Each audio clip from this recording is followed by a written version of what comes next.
In her final days, Queen Elizabeth I claimed to see her own double, lying still in her bed. In Tudor times, this wasn't a vision, it was a death sentence. Elizabeth I ruled for 44 years, unmarried, unmatched, and iconic. But near the end, her health began to fade, and so did her grip on the visible world. Witnesses said she refused to lie down standing for hours. She paced, stared into space, and refused help. Something dark had settled over her. Then came the moment that history can't shake. Elizabeth reportedly saw her exact likeness, motionless, already dead in her bed. It wasn't just a dream. She was awake, alert, and honestly terrified. She recognized the woman, because the woman was her. In Tudor superstition, seeing your own double meant death was near. It wasn't just bad luck, it was your soul's final warning. The doppelganger was pale and still. Elizabeth told those around her. But really, no one knew what to say. What could they say? This wasn't the era of science and psychiatry. This was a world ruled by signs, stars, and omens. And, this omen couldn't be ignored. Shortly after the sighting, Elizabeth I died. On March 24, 1603. The Queen was gone, and her double, if real, had finished its work. The story passed quietly through the years. No royal record confirms it, yet it lingers in books, whispers, and haunted history. But was it just superstition, or was something deeper at play? The science of today has a few unsettling possibilities. One theory is autoscopy, a rare condition where a person sees themselves outside their body. It's linked to exhaustion and trauma.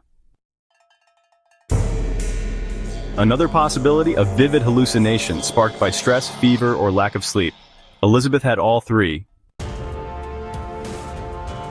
Modern medicine may explain it, but even now doctors can't always explain why these doubles appear before death. Some call them fetches, others call them wraiths. In folklore, they arrive quietly, but they leave with your soul. Elizabeth's fear wasn't just her own, it was cultural. Her court believed in fate, omens, and the warnings of the beyond. To the people of her time, the double wasn't a coincidence. It was confirmation. Her time was up. This tale, mirrors others throughout history. The poet Goethe, Lincoln, and even Catherine the Great saw themselves before dying. So is there a pattern here? A final flicker of the soul, maybe? Or is it all just superstition dressed in royal robes? Elizabeth wasn't known for fear, but, this vision rattled her. Even queens can't outrule fate. The bed where she saw her double became the bed where she died. That symmetry, honestly, it chills more than any ghost story. No screams, no violent death, just stillness. The same stillness she'd seen in her spectral reflection. This tale reminds us that sometimes the most terrifying thing you can see is yourself. Silent, still, and already gone. Doppelganger stories aren't fading with time. In fact, they're growing. Modern accounts now appear in hospitals, war zones, and even, homes. Skeptics laugh them off, but ask a nurse who's seen death twins in hospice, or a soldier who's seen himself before battle. These stories cross cultures and centuries. It's not just myth, it's a message that keeps repeating itself. We fear ghosts, but ghosts are strangers. The double is us. That's what makes it so haunting. Elizabeth's reign ended in strength, but her last days, a soft unraveling, haunted by something that looked her in the eye. If the story's true, then history's most powerful woman spent her final hours in the presence of her own ghost. And if it's just legend, why does it still echo? Why does it feel true? Why do so many still believe?